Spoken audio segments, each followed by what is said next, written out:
Olá pessoal, bem-vindos a mais um vídeo meu aqui no meu canal. Meu nome é Diogo Rezende e para quem está chegando agora, né, conhecendo o meu canal nesse vídeo, eu sou professor, ator, diretor de teatro e recém-formado mestre em artes cênicas. Minha pesquisa é voltada à atuação. E nesse vídeo, gente, a gente vai falar um pouco mais e a gente vai encerrar essa pequena série, né, essa minissérie de 3 videoaulas sobre o método do teatrólogo russo Nikolai Demidov, não é? Eu já fiz muitos vídeos aqui no canal sobre o método do Demidov e a proposta dessas videoaulas está sendo meio que fazer um resumo, uma síntese de tudo. Então, se vocês quiserem saber sobre cada ponto do método do Demidov de uma forma muito mais, digamos, detalhada, assistam os outros vídeos, eu recomendo. Na primeira videoaula, não é? A gente fez uma introdução ao Demidov, quem que foi o Demidov, o que ele queria, né, com o método dele. A gente falou sobre liberdade, que é um dos pontos chaves, se não o principal ponto do método dele. E a gente terminou falando sobre os etudes, que são os exercícios básicos que o Demidov recomenda para o ator treinar no método dele. Na segunda videoaula, a gente abordou as circunstâncias dos personagens, né, as circunstâncias propostas do texto e a importância delas para o método. E a gente falou também sobre percepção, não é? A noção de percepção que o Demidov coloca, né, para o treinamento do ator. E ele coloca a percepção... Opa, moto. E ele coloca a percepção como sendo a base da atuação e não a ação, como o Stanislavski colocava, né? E nesse terceiro e último vídeo, para fechar, não é, essa análise mais sintética do que o Demidov propõe para o ator como treinamento, a gente vai falar sobre a questão da duplicação, não é, que ele fala, e sobre a passividade do ator. Vamos começar então sobre a questão da duplicação. O Demidov ele vai falar, gente, que o ator ele só começa a vivenciar mesmo o personagem, viver o personagem, quando a consciência dele duplica, não é? Se a consciência do ator não duplica, o ator fala, o Demidov fala que o ator não está vivenciando de fato o personagem. E como é que essa duplicação acontece? Demidov fala que se a duplicação ela não acontece, de duas uma. Ou o ator está fingindo a todo momento, ou seja, o lado racional do ator está ali ativo o tempo inteiro, lembrando o ator de que ele está atuando e mandando, controlando tudo que o ator está fazendo em cena. Ou seja, é aquele tipo de ator que pensa em tudo que ele está fazendo, tudo que ele faz no palco é pensado, seja pensado antes ou pensado na hora mesmo. O ator em cena tem a ideia de fazer isso e faz. Não é? Isso aí seria um exemplo de um ator que não tem a consciência duplicada. O ator, nesse caso, ele não está vivenciando.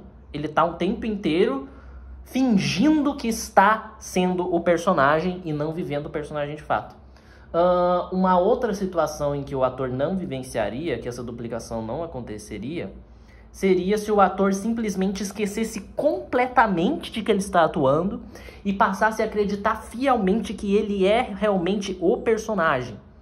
Ou seja, é o contrário desse ator que está racionalizando o tempo inteiro. É o ator que não tem nada, o racional dele simplesmente sumiu. E ele realmente passa a acreditar que ele é o personagem, bate nos outros atores, quebra o cenário. O que é praticamente impossível de acontecer. O próprio Demidov, ele enfatiza isso.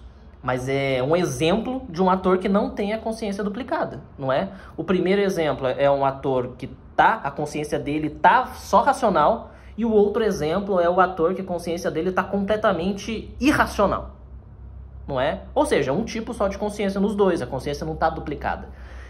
A consciência duplica, agora sim vamos explicar esse processo, quando o ator ele consegue se dar liberdade treinando o suficiente a ponto do racional dele ainda tá lá, mas o racional dele fica lá atrás, não é? O ator não esquece completamente que ele está atuando, mas a noção de que ele está atuando, o papel do racional na atuação dele, passa a ser só às vezes como um lembretezinho, né? Um guia, uma ajudinha, não é? Ele tá ali atrás para caso se acontecer alguma coisa, o racional do ator lembrar, olha, faz isso, faz aquilo.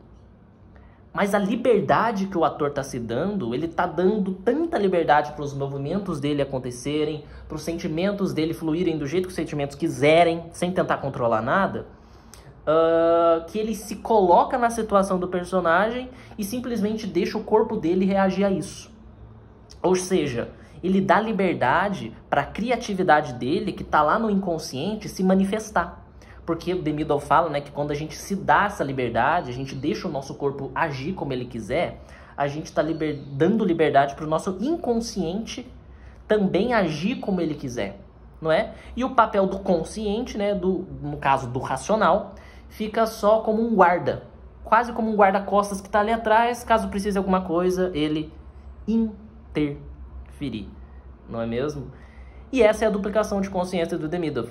Quando o papel do racional e o papel do inconsciente, né, ou do irracional, estão ali equilibrados, não é? Com o racional lá atrás e o inconsciente, né, a liberdade tomando conta e permitindo que o ator viva o personagem. É isso que o Demidov chama de duplicação da consciência.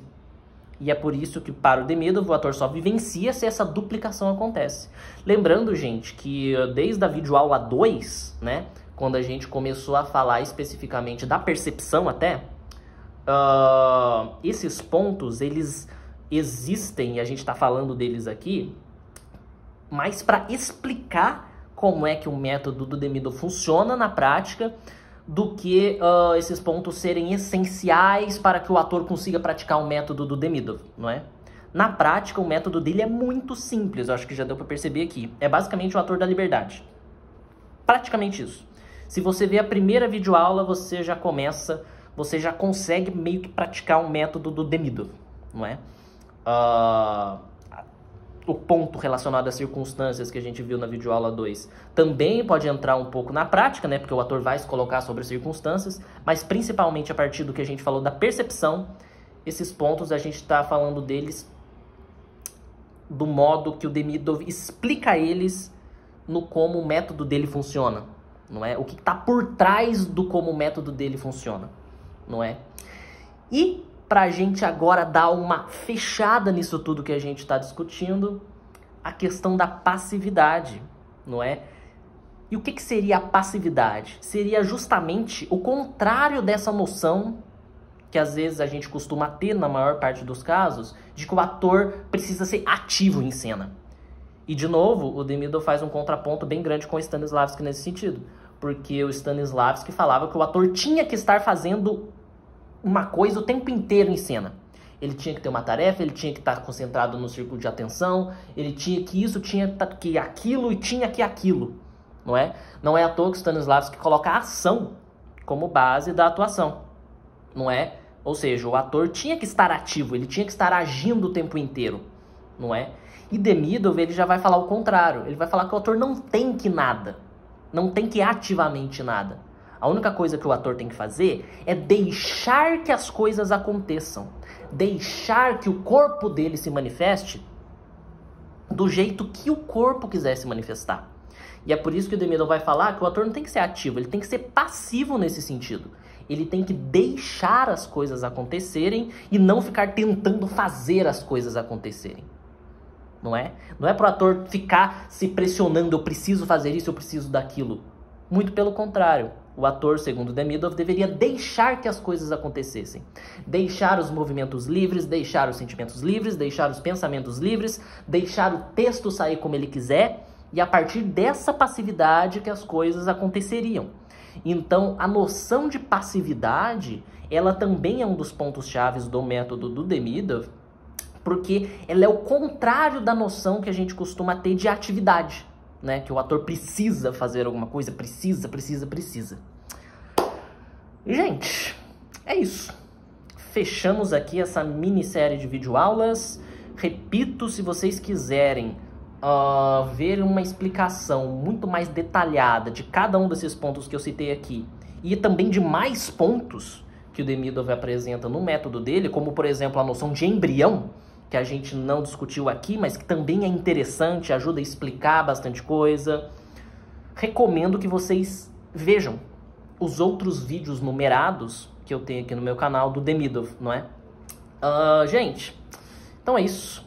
Espero que vocês tenham gostado. Comentem, curtam o vídeo se vocês quiserem. Compartilhem se vocês acharem que alguém pode achar interessante também isso aqui que a gente está discutindo. Se inscrevam e até o próximo vídeo aqui no meu canal. Tchau, tchau.